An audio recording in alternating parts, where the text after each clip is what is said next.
What up, everybody? After Tommy took out U.S. Attorney Stacey Marks at the end of episode 7, for season 3, episode 8, starts sometime after that with Stacey's husband, Bobby DeFranco, walking up to the crime scene and looking at his wife's body. But as he was doing that, he saw Stacey's phone that she had in her hand, now under her car, something they initially must have missed. So Bobby took the phone from the crime scene and saw that it only had one number in it, Pageant Inc. So Bobby DeFranco ended up calling Pageant Inc. Tommy's phone as he was explaining to Mireya what had been going on between him and Diamond.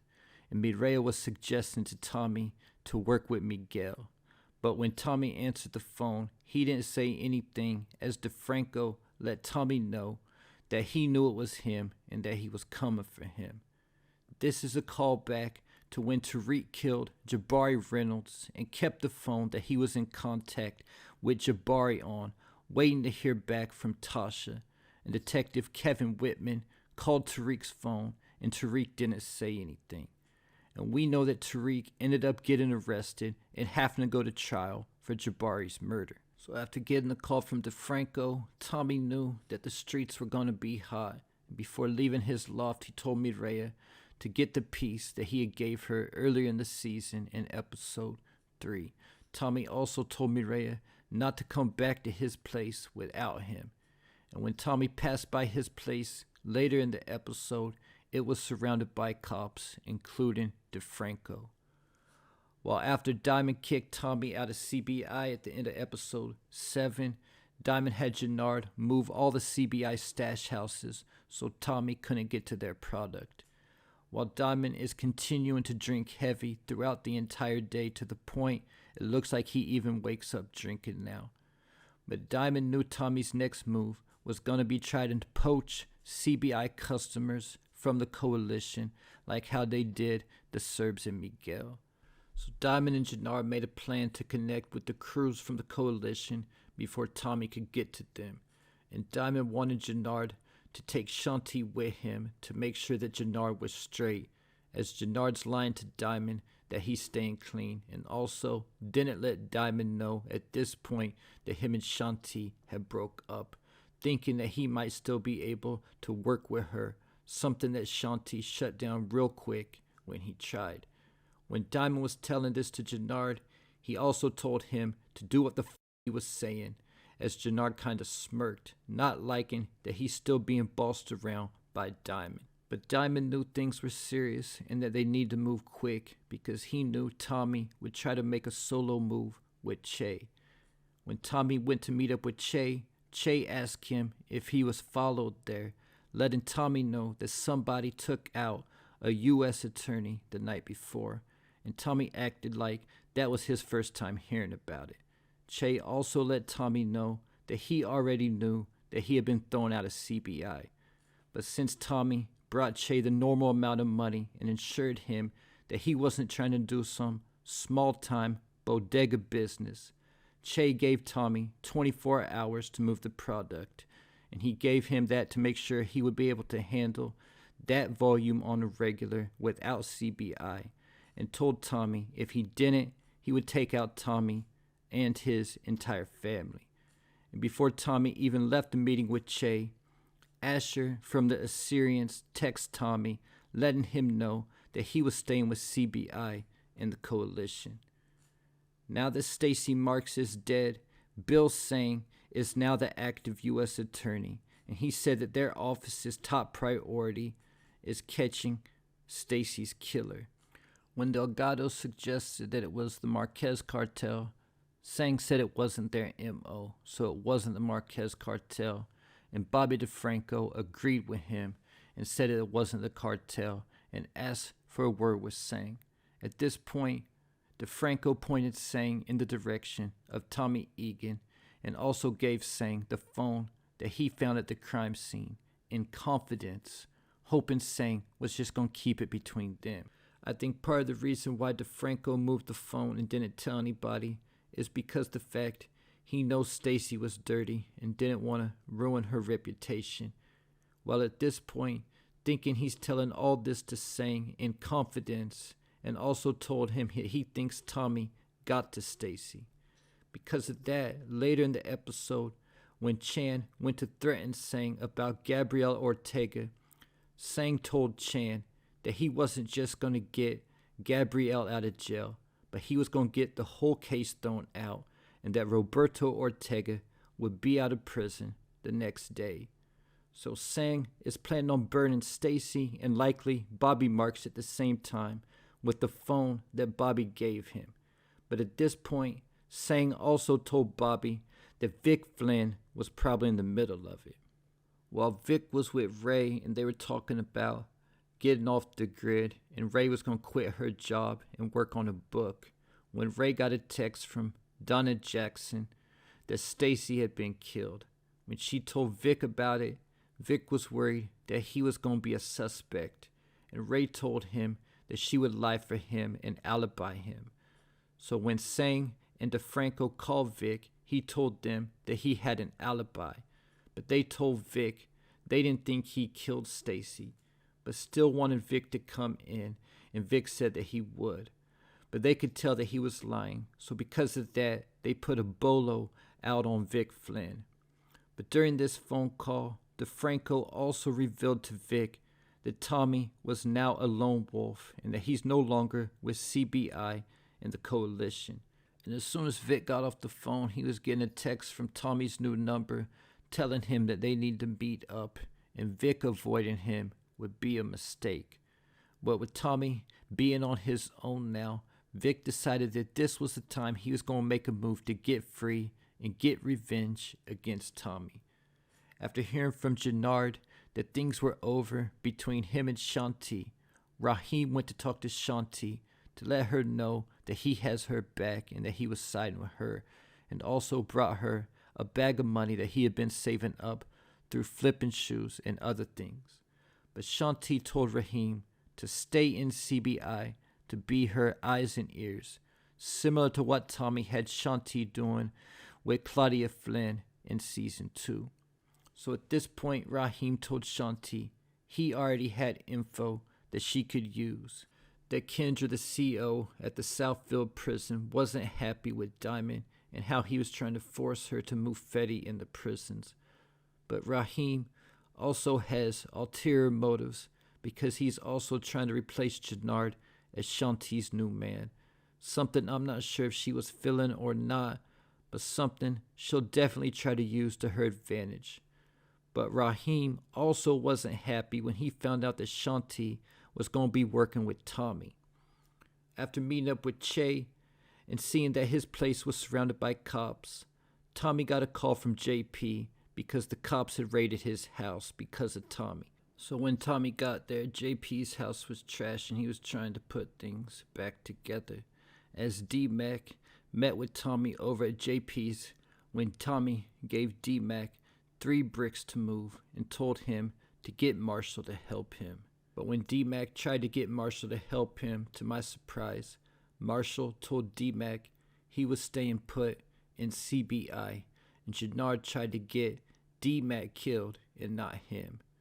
At this point, Marshall also kicked D-Mac out, and notice he already had D-Mac's bag packed, so it looks like Marshall already might have been planning to put D-Mac out. So this is the second time that Marshall has betrayed D-Mac for Jannard, going back to season 1 when he cut D-Mac out of the Gary deal. But that didn't work out too good for Marshall because he ended up getting cut out himself and asked D-Mac for forgiveness. But while over at JP's, they also told him about how Jannard tried to get D-Mac killed, now for the second time, and because of that, JP later found Jannard and gave him a beatdown in front of Raheem while Raheem just watched. JP jumped Jannard after Jannard met up with the RDs to try to keep them in the coalition. But the RDs reminded Jannard that they haven't forgot about Lil K and also about how he was on drugs. And at this point, one of the RDs revealed that King Kilo was about to get out of prison. After the meeting, it also showed that Jannard was still getting high. And that's why Raheem didn't jump in and help Jannard, telling Jannard he got put on his ass because he's back on that shit. After giving D-Mac the 3 bricks, Tommy then went to talk to Shanti to drop product off to her and also talk to her about partnering with him. And at this point, she also let Tommy know how Kendra wasn't happy with her arrangement with Diamond. And either though they knew King Kilo wouldn't deal with Tommy, they also knew they could flip Rojas because he never wanted to deal with Diamond in the first place. After Tommy and Shanti decided to be partners, their first move was landing Peter and the Albanians, who Tommy had to give a 2-for-1 deal to get on board because Peter was still pissed off about the hit on his bar that Vic Flynn did. Then Tommy went back to JP's after getting a text from D-Mac about how JP beat up Jannard and had Mireya treat JP's hand. And at this point, Mireya revealed to D-Mac and JP that she was pregnant. And because of JP beating up Jannard, Tommy put some protection at JP's house, some of Peter's crew, the Albanians. After getting beat up by JP, when Jannard let Diamond know about it, Diamond wasn't happy about Jannard getting beat up as he's trying to slot him in to be a leader, saying that it's not a good look. And at this point, Jannard also let Diamond know that him and Shanti had broke up. But Jannard was still confident that Shanti wasn't going to flip over to Tommy's side. And while he was telling this to Diamond, Kendra, the CEO, walked in and let Diamond know that she was taking her business over to Tommy and Shanti, confirming to Diamond that Shanti was now working with Tommy after Jannard just got done telling Diamond that Shanti wouldn't work with Tommy. And as Kendra was trying to walk off, Diamond shot up the stairs and killed her. But notice how he pointed the gun at Jannard before he shot Kendra. Then Diamond told Jannard to tell King Kilo that Tommy lied to all of them about Rashawn and that it was actually Tommy's nephew, D-Mac, who killed Mad Dog, and Tommy pinned it on Rashawn to protect D-Mac. That night when Mireya was either going to or leaving work, Titus came for her, but for some reason he asked her for her keys when she shot Titus in the leg, and as she was getting away, she ran him over, then continued to run him over multiple times after that until he was dead. At this point, Tommy was going to meet up with Iz from the DSDs when Vic Flynn caught Tommy, knowing what his moves were going to be, telling Tommy he was predictable. And when Vic Flynn was about to kill Tommy, Bobby DeFranco and his partner pulled up and stopped Vic and arrested him, keeping in mind that they had put a bolo out on Vic earlier in the episode and were potentially watching Vic, waiting on him to make a move against Tommy. While Vic had his gun on Tommy, it was also revealed that Vic had moved his Aunt Beth. But after arresting Vic, Bobby DeFranco then drew his gun on Tommy and let him know that he could have let Vic kill him, but that would be too easy, and he's going to make sure that Tommy rots in prison. Then as soon as Bobby DeFranco and his partner were pulling off, Tommy got the phone call from Mireya, letting him know how Titus came for her at her job. But because Tommy didn't have anybody he could turn to for help, Mireya convinced him to call her brother Miguel for help.